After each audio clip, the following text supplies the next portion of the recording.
Hello दोस्तों, welcome है आपका हमारे यूट्यूब चैनल में। पेंशनर्स, फैमिली पेंशनर्स और कर्मचारियों के लिए आज मैं बहुत ही बड़ी और बोल सकते हैं कि बहुत ही इम्पोर्टेंट खबर लेकर आया हूं। डीए और डीआर जुलाई 2024 का महंगाई भत्ता और महंगाई राहत तय हो चुका है। लगभग आपको मैं बताने वाला हूं कितने प्रतिशत महंगाई भत्ता और महंगाई राहत आपको जुलाई 2024 में मिलेगा। साथ ही साथ 18 मंथ्स का डीए का जो एरियर्स है उसकी खबर अब टीवी पर आ चुकी है। जी हाँ दोस्तों, 18 मंथ्स के डीए और डीआर की खबर अब टीवी पर चलाई जा रही है। उसमें क्या सारा अपडेट है आपके लिए। अब 18 मंथ्स के डीए डीआर का जो एरियर्स है उसका रास्ता खुलता हुआ नजर दिखाई दे रहा है, क्योंकि 18 मंथ्स की अब खबरें जो है टीवी पर भी आने लगी हैं। टीवी पर भी उसका प्रपोजल के रिगार्डिंग बहुत सारी चीजें अपडेट्स हुई हैं। साथ ही साथ एक बड़ा लेटर जो है कैबिनेट सेक्रेटरी को लिखा गया है। उसमें क्या क्या कर्मचारियों की डिमांड्स हैं और क्या क्या पूरी होनी चाहिए या क्या क्या चीजों में अपडेट्स आए वो भी हम बताने वाला है। साथ ही साथ पेंशन एनोमलीज को लेकर के बहुत, यानी पेंशन में जो अनियमितताएं या पेंशनरी बेनिफिट्स को लेकर के बहुत सारी खबरें हैं वो भी हम इस वीडियो में देने वाले हैं। ये वीडियो थोड़ा लॉन्ग हो सकता है लेकिन आपके लिए बहुत ही इंपॉर्टेंट ये वीडियो होने वाला है, इसलिए इस वीडियो को पूरा लास्ट तक देखिएगा। और अगर आप चैनल पर पहली बार आए तो आपसे अपील करना चाहूंगा कि चैनल को फ्री में सब्सक्राइब जरूर कर सकते हैं। सब्सक्राइब के ब्लैक बटन को प्रेस करके साथ ही साथ आपके पास हमारे वीडियोस की लेटेस्ट इन्फॉर्मेशन या लेटेस्ट खबरें आप तक जल्दी से जल्दी पहुंचे, उसके लिए आप घंटे के निशान को जरूर प्रेस करिएगा, तभी आपके पास हमारी वीडियोस की लेटेस्ट इन्फॉर्मेशन आ पाएगी और आप हमारी वीडियोस को इसी तरीके से आगे भी वॉच कर पाएंगे। आपको जल्दी से एक इन्फॉर्मेशन दे दें, आप हमारे चैनल पर पेंशनर्स, फैमिली पेंशनर्स और कर्मचारियों के पेंशनरी बेनिफिट से रिलेटेड हम नोटिफिकेशन, सर्कुलर्स और अपडेशन देते हैं। और आपको किसी भी टाइप से कोई समस्या है आपकी पेंशनरी बेनिफिट को लेकर के तो आप हमें कमेंट बॉक्स में कमेंट करिएगा, हम वहां पर नेक्स्ट वीडियो में उसको लेकर के आपकी जो भी कमेंट्स होंगे, जो भी समस्याएं होंगी, उसको दूर करने की कोशिश करेंगे। चलिए जल्दी से लेकर चलते हैं पहली बड़ी खबर पर। जी हाँ दोस्तों, डीए और डीआर जुलाई 2024 में all India consumer price index के जो मई मंथ का डेटा था वो फाइनली अब पब्लिश हो चुका है। मिनिस्ट्री ऑफ लेबर की वेबसाइट पर भी आ चुका है, जिसमें आप देख सकते हैं 0.5 अंक की बढ़ोतरी के साथ में मई मंथ का जो डेटा है आप सामने देख पा रहे होंगे, वो बढ़ोतरी होने के बाद आपका डीए और डीआर 52.91% हो चुका है। लेकिन हम अगर एक्सपेक्टेड बात करें, जून मंथ का जो है all India consumer price index का डेटा वो जुलाई मंथ की लास्ट वर्किंग डे को पब्लिश होगा, लेकिन हम एक्सपेक्टेड मानते हैं अगर उसमें बिल्कुल भी बढ़ोतरी नहीं होती है तब भी आपका 53% डीए और डीआर होने वाला है। यानी कि 53% आपका बहुत ज्यादा चांसेस है। चांसेस क्या फिक्स ही है कि 53% महंगाई भत्ता और महंगाई राहत मिलेगा। यानी अब आपको 3% की बढ़ोतरी जुलाई 2023 से जुलाई 2024 से देखने को मिलेगी। हालांकि इसमें बहुत ज्यादा चेंजेस नहीं हो सकते हैं, क्योंकि एक ही मंथ की जो रिपोर्ट्स आनी बाकी है, एक मंथ की रिपोर्ट्स लास्ट वर्किंग डे को आ जाएगी। उसके बाद में अब आपको जो है 53% महंगाई भत्ता और महंगाई राहत आपके खातों में आएगा। अब बात करते हैं बड़ी खबर की। जी हाँ दोस्तों, दूसरी जो बड़ी खबर आ रही है वो 18 मंथ्स के डीए और डीआर के एरियर्स को लेकर के आ रही है। टीवी पर जो है मैं बताऊंगा किस चैनल पर ये खबर आ रही है, साथ ही साथ क्या बड़ी अपडेट थी। आप सामने स्क्रीन पर देख सकते हैं, न्यूज नेशन डिजिटल की तरफ से ये खबर आ रही है टीवी पर। केंद्रीय कर्मचारियों को मिली बड़ी खुशखबरी। जी हाँ दोस्तों, क्या खुशखबरी है वो भी हम जानेंगे इसमें, कि 18 मंथ्स का जो डीए और डीआर का एरियर्स था वो जो रोका गया था उस पर अब मुहर लग सकती है। वहां पर न्यूज में आ रहा है कि 18 महीने का डीए एरियर का आप जो एरियर है वो आपको मिलेगा जल्द से जल्द। साथ ही साथ ऐसे पेंशनर्स और फैमिली पेंशनर्स जिनको 18 मंथ्स का डीए एरियर कोरोना में नहीं मिला था, 18 मंथ्स का डीए का एरियर उनके खातों में पहुंच सकता है। पहले जो कर्मचारी और पेंशनर्स जो है 18 मंथ्स के डीए और डीआर की खबरें पहले ऐसे आती रही थी, लेकिन पेंशनर्स बोलते थे टीवी पर ऐसी खबरें क्यों नहीं आती हैं। तो आप देख सकते हैं सामने अब टीवी पर भी ये ऐसी खबरें आ रही हैं। अब 1 करोड़ केंद्रीय कर्मचारियों को डीए और डीआर का जो एरियर्स है वो उनके खातों में जल्द से जल्द पहुंच सकता है। हालांकि मैं पहले भी कह चुका था कि 18 मंथ्स के डीए और डीआर का एरियर्स जो है गवर्नमेंट अपने लेवल पर बिल्कुल क्लियर कर चुकी थी कि उनको 18 मंथ्स का डीए और डीआर का एरियर्स नहीं दिया जाएगा।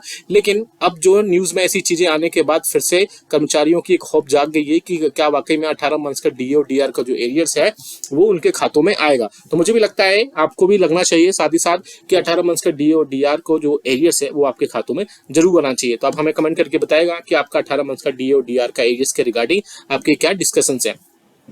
नेक्स्ट खबर जो आप देख सकते हैं, मिनिस्ट्री ऑफ फाइनेंस के डिपार्टमेंट ऑफ एक्सपेंडिचर के E5 ब्रांचेस जो है एक लेटर लिखा गया है मिस्टर शिव गोपाल मिश्रा को, जो उसकी सेक्रेटरी है स्टाफ साइड NCJCM के, जिसमें पेंशन को लेकर के डिस्कशन होने के चलते एक मीटिंग इंपॉर्टेंट रखी गई है 15 जुलाई 2024 को मंडे को, जिसमें बोला गया कि you are requested to kindly attend the same along with the other representatives of the staff side NCJCM। यानी कि जो भी पेंशन से रिलेटेड उनकी जो भी सिस्टम्स हैं पेंशनरी बेनिफिट्स को लेकर के जो भी हैं, उसमें जो फाइनेंस सेक्रेटरी है उनके चेयरमैनशिप में एक मीटिंग रखी गई है 15 जुलाई 2024 को मंडे को। उसके बाद में वहां पर जो भी अपडेट्स आएंगे वो दे दिए जाएंगे और ये बड़ी मीटिंग मानी जा रही है क्योंकि इसमें बहुत सारी चीज़ों पर एक डिस्कशन अच्छा हो सकता है, जिसके बाद में कर्मचारियों और पेंशनर्स को बहुत सारी चीज़ें देखने को मिल सकती है। वहाँ पर एनसीजेसीएम जो भी अपने पॉइंट्स रखेगी वहाँ पर सभी पेंशनर्स को बहुत ज़्यादा फायदा देखने को वहाँ पर मिल सकता है। नेक्स्ट खबर आ रही है, आप देख सकते हैं confederation of central government employees and worker की तरफ से कैबिनेट सेक्रेटरी को जो है कैबिनेट सेक्रेटरीट के वहां पर उनको एक लेटर लिखा गया है जिसमें उनकी कई सारे चार्टर ऑफ डिमांड्स सौंपी गई हैं, जहां पर उनको बोला गया है कि confederation of central government employees and workers है वो वहां पर कई सारे चार्टर डिमांड्स सौंप रहा है, जिसमें से कौन कौन सी चीजें वहां पर पूरी होनी चाहिए। आप देख सकते हैं कौन कौन सी वो डिमांड्स हैं, जिसमें साथ ही साथ उन डिमांड्स में कॉपी 2 में फाइनेंस सेक्रेटरी जो कि मिनिस्ट्री ऑफ फाइनेंस के है उनको कॉपी किया गया है, यानी उनको भी एड्रेस किया गया है कि वो सारी चीजें वहां तक पहुंचे। तो आप देख सकते हैं चार्टर ऑफ डिमांड्स में कौन कौन सी डिमांड्स वहां पर रखी गई हैं।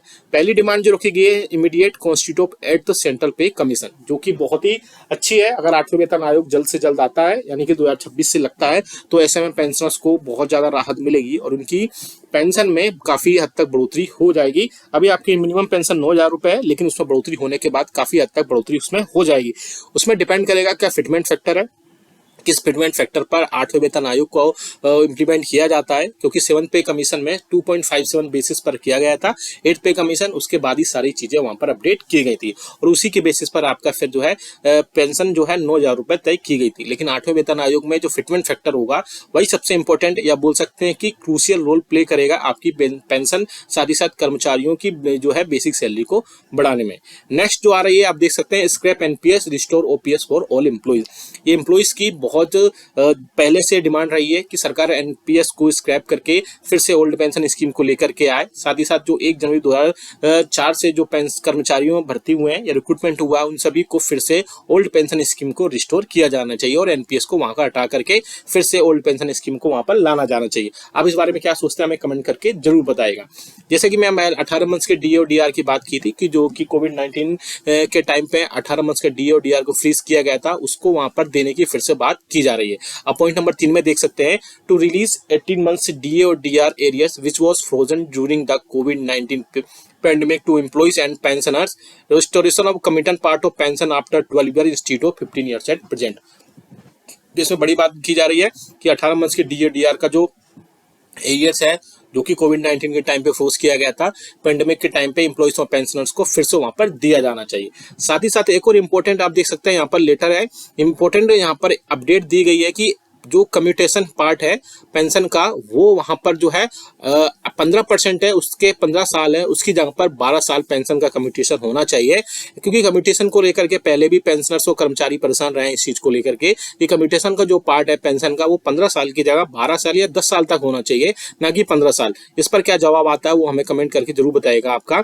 साथ ही साथ जो कंपनसेट बेसिस है उस पर जो 5% की सीलिंग है उसको हटा करके फिर से जितने भी डिसीज्ड एम्प्लॉइज हैं या जो एक्सपायर हो जाते हैं एम्प्लॉइज उनकी जगह पे 100% अपॉइंटमेंट दी जानी चाहिए। ये भी एक अच्छा डिसीजन हो सकता है गवर्नमेंट का।